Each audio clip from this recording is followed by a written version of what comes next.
اور کسی کو اور بھی یہ عادت ہوتی ہے الحمدللہ کہ اس کی عادت یہ ہے کہ جب تک میں اپنا ذکر پورا نہ کر لوں مجھے مزہ نہیں آتا. یہ بڑی خوبصورت عادت ہے, ہوتا ہے ایسا الحمدللہ. جس کو یہ عادت پڑ جائے جب تک میں اپنے وظیفہ کو پورا نہ کر لوں تو اس کو بھی چین نہیں آتا. سب کو عادت پڑ سکتے تو یہ بھی پڑھ سکتے نہیں پڑھ سکتے, پڑھتی ہوگی لوگوں. اس کی عادت ہے شام رات کو سونے سے پہلے میں نے یہ کام کرنا ہے.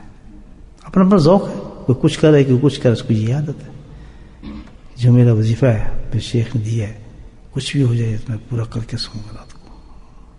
اور تمہارا یہ عادت جو ہے الحمدللہ عادت ہے, اس نے کس طرح ڈالی.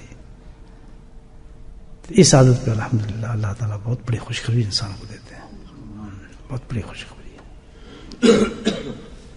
بڑی چیز تو یہ ہے کہ انسان رات کو سوسے میں جانے سے پہلے موت کے منہ میں جاتا ہے انسان رات کو, اور اس کی عادت بن گئی ہے کہ میں اپنے وظیفے کو پہلے پورا کروں. اس وظیفے کو پورا کر کے اللہ اپنے بستر پہ لٹا. تو جب یہ عادت پڑ جائے انسان کو اور وہ محسوس کرنے لگے کہ جیسے چائے والا محسوس کرتا ہے سر میں درد ہو گیا فلاں محسوس, اس کی کیفیت یہ ہو جائے کہ چین نہ آئے اس کو جب تک کہ وہ اس اپنے وظیفے کو پورا نہ کرے. جب یہ انسان کی حالت ہو جاتی ہے تو ایک بہت بڑی خوشخبری ملتی ہے اس آدمی کو تصوف کے اندر. وہ خوشخبری کیا ہوتی ہے اس عورت اور مرد کے لیے؟ یہ نہیں بھی کبھی چھوڑ دیا کبھی کر لیا, کبھی کوئی مہمان آ گیا کچھ مزہ آ گیا فلاں. بے شک رات کے 3 بج جائیں اس کو نیند نہیں آئے گی, نیند نہ ہے. عادت جو بن گئی جس کی بن جائے ایسی عادت, یہ نہیں میں کہہ رہا ہوں بنائیں, یہ تو عادت ہے نا. اس کا تعلق اتنا ہو گیا اس وظیفے سے اس ذکر سے, جس سے چائے والے کا تعلق ہے اس کو سر میں درد ہے تو اس کو بھی مزہ ہی نہیں آ رہا.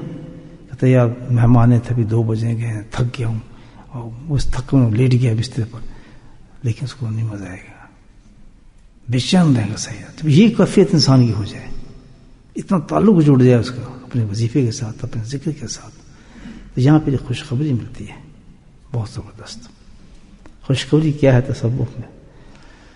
کہ وہ مرد وہ عورت جس کا حال یہ ہو جائے کہ اپنے وظیفے کے بغیر اس کا کیفیت بدل جائے, تو بس پھر اللہ تعالیٰ اس کو خوشخبری دیتا ہے کہ اس کے اندر وہ ذکر جو ہے راسخ ہو گیا, پیوست ہو گیا, جم گیا اس کے قلوب کے اندر اللہ کا ذکر. الحمدللہ یہ نشانی جتنے وظیفے آپ کو دیا ہے اللہ نے دیے ہیں, اتنا یاد کر تو دن کے اندر اس کو پورا یاد کریں, اسی طرح پورا کر کے وظیفہ پھر اپنا دن کو ختم کریں, اور دن کو سٹارٹ بھی ایسی کریں کہ اللہ سبحانہ تعالیٰ اتنی نسبت رکھتے اپنے ذکر کے ساتھ کہ دل تڑپے جیسے مچھلی پانی کے لیے تڑپتی یار وہاں ذکر ہوگا میں یہاں بیٹھا ہوں یار, میری تصویر نہ چلے آدمی کیسے ہو سکتا.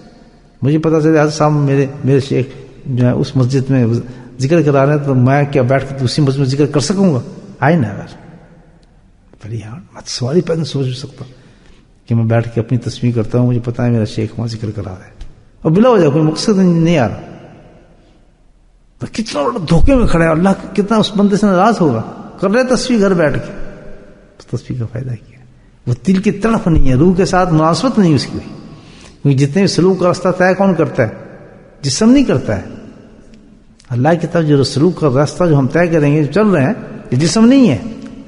جسم ہو تو اللہ تعالیٰ کہتا ہے 4-5 مرغی کھا کے نہ بیٹھ جایا کرو بس, کیونکہ جسم کو تیار کرنا ہے اور جسم موٹا ہو جا رہا ہے جناب, تو بس جسم میں چلنا نہیں. اللہ تعالیٰ اس سے کوئی تعلق نہیں. اللہ کیا کہتا ہے؟ اللہ 1,00,000 تصویر کرو اس میں ذات کی, تب میری طرف چلو, کیونکہ روح کو مضبوط کرنا ہے. روح پرواز کرے گی آپ کی, آسمانوں پہ روح آپ کو لے کے جائے گی. اللہ کے دربار میں روح حاضر کرتی ہے انسان. جب روح ہماری ویک ہوئی, اس کو تو ہم نے کھلایا کچھ نہیں, کھلا ہم جسم کو دے رہے ہیں, تو جسم تو سلائے گا ہی آپ کو بستر پہ, اس نے کیا کرنا ہے. جب روح کو مضبوط کریں گے, 1,00,000 کی تصویر کریں گے اللہ کی, گناہوں سے پاک کریں گے. کہ روح کو دیکھیں, جسم کو ہم حرام دیں, جسم بیکار ہو جاتا ہے نہیں ہوتا؟ ہو جاتا ہے. تو اسی طرح جو روح کی غذا ہے وہ بھی حلال ہونی چاہیے. حرام سے اجتناب ہوگا تب اللہ کا ذکر کریں گے, تب پرواز کرتا ہے. ورنہ اس کا تو پیڑ خراب ہو جائے گا، روح کا بیچاری ڈیسنٹری ہو جائے گی، اس کا تو ڈاکٹر کوئی نہیں، روح وہ کہاں جائے گی.